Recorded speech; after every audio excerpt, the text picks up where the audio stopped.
Bab 12, Anak-anak Tuhan yang curang dan kota perlindungan. Di dalam kitab Perjanjian Lama dan Perjanjian Baru orang-orang kudus kerajaan sorga diungkapkan dengan berbagai nama. Malaikat di sorga, atau tentara sorga, atau anak-anak Tuhan. Di kerajaan sorga ada raja, pegawai, tentara dan rakyat sama seperti masyarakat manusia. Jadi tentara atau malaikat disebut sebagai pekerja-pekerja Tuhan, dan anak-anak Tuhan adalah orang-orang kudus sorgawi. Sekalipun begitu, tentara atau malaikat sorgawi tidak berbeda dengan anak-anak Tuhan tetapi sama, karena mereka semua telah diciptakan oleh nafas hidup Tuhan. Kita akan sama seperti malaikat pada waktu kebangkitan. Ada tertulis, Lukas pasal 20 ayat 36, sebab mereka tidak dapat mati lagi, mereka sama seperti malaikat-malaikat dan mereka adalah anak-anak Allah, karena mereka telah dibangkitkan. Tetapi, roh telah berdosa melawan Tuhan karena digodai Satan, dan mereka telah turun ke kota perlindungan, yaitu penjara dan menanti-nantikan anugerah Tuhan.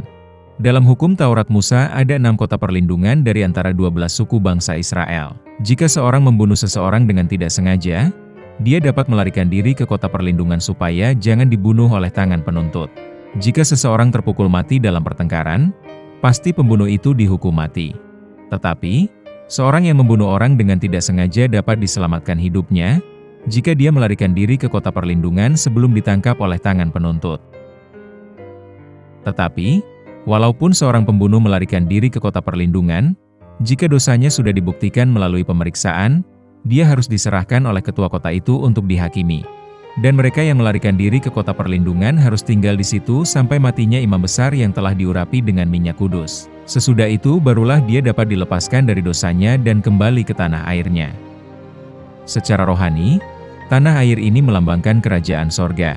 Hukum yang di atas dalam hukum Musa adalah bayangan untuk menunjukkan kenyataan yang telah terjadi di sorga.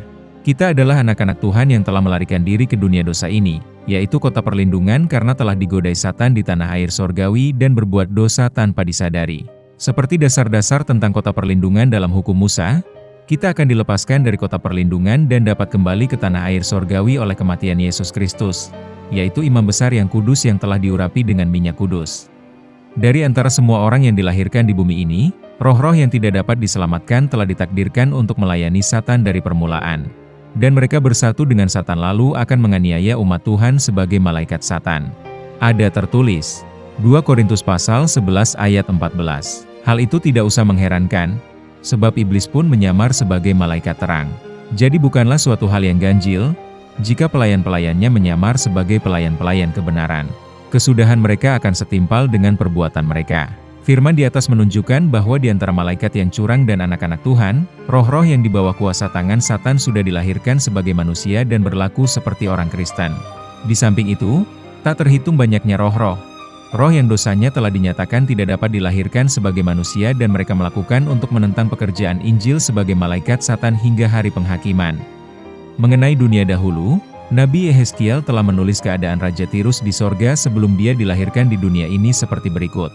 Yehezkiel pasal 28 ayat 12. Hai anak manusia, ucapkanlah suatu ratapan mengenai Raja Tirus dan katakanlah kepadanya, beginilah firman Tuhan Allah, gambar dari kesempurnaan engkau, penuh hikmat dan maha indah. Engkau di Taman Eden, yaitu taman Allah penuh segala batu permata yang berharga, yaspis merah, krisolit dan yaspis hijau. Tempat tatahannya diperbuat dari emas dan disediakan pada hari penciptaanmu. Kuberikan tempatmu dekat kerub yang berjaga. Di gunung kudus Allah engkau berada dan berjalan-jalan di tengah batu-batu yang bercahaya-cahaya. Engkau tak bercela di dalam tingkah lakumu sejak hari penciptaanmu sampai terdapat kecurangan padamu. Dengan dagangmu yang besar engkau penuh dengan kekerasan dan engkau berbuat dosa.